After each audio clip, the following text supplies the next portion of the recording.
बोला. 690.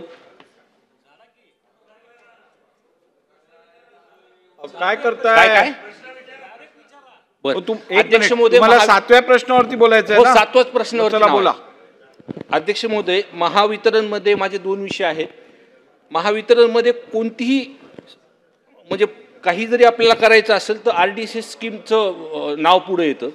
एक तर RDCS स्कीममध्ये प्रस्ताव पाठवल्यानंतर लवकर मंजूर होत नाही आणि प्रस्ताव मंजूर झाल्यानंतर जे काही कॉन्ट्रॅक्टर आहेत तर ते लवकर काम व्यवस्थित करत नाहीत. आता माझ्याकडे एक वर्क ऑर्डर आहे 15/9/2023ची.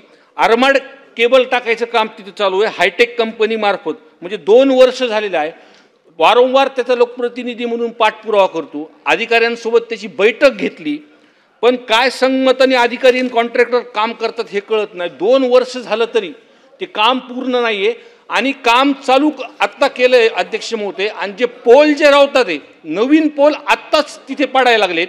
दुसरा विषय माझा की माझ्या मतदारसंघामध्ये अनेक प्रकरणं आहेत, जसे 11 KVचा विषय आहे, जुन्या तार बदलण्याचा विषय, पोल शिफ्टिंगचा विषय, गंजलेले पोलचा विषय, LT लाईनचा विषय आहे आणि पाली ते 33 KV स्टेशन हे मंजूर झालेले पण काम चालू झालं नाही. अंजनवतीमध्ये विद्युत भार वाढवायचा विषय हा दुसरा विषय.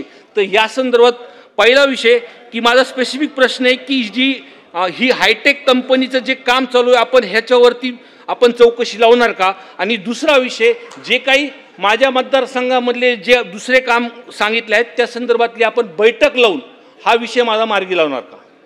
अध्यक्ष महोदय, सन्मान्य सदस्यांनी जो विषय मांडला 2 वर्षापासून हायटेक कंपनीचं RDSSचं काम आपल्या जिल्ह्यामध्ये आपल्या शहरामध्ये चालू आहे. तर कालच मुख्यमंत्री महोदयांशी चर्चा करून ज्या कंपन्यांची टेंडरची मुदत संपत असेल त्या वर्षामध्ये त्यांनी कंप्लीट करणं अपेक्षित होतं, त्यांनी पूर्ण केलं नाही तर त्यांना नोटीस देऊन ते टर्मिनेट करून नवीन टेंडर काढण्याचं सुद्धा विचारात आहे. आणि दुसरं आपल्या योग्य दाबाने वीज पुरवठा व्हावा म्हणून जे काही ॲडिशनल आपण मागण्या केलेल्या आहेत ते सुद्धा आपण या ठिकाणी प्रस्तावित केलेलं आहे. त्यामुळे जेवढं ॲडिशनल आपल्याला ॲडिशनल सबस्टेशन्स पाहिजेत किंवा ॲडिशनल ट्रान्सफॉर्मर्स पाहिजे त्याची सगळी काही आपण DPR तयार आहे आणि तोही टप्प्याटप्प्याने पूर्ण होईल. नाही अध्यक्ष महोदय.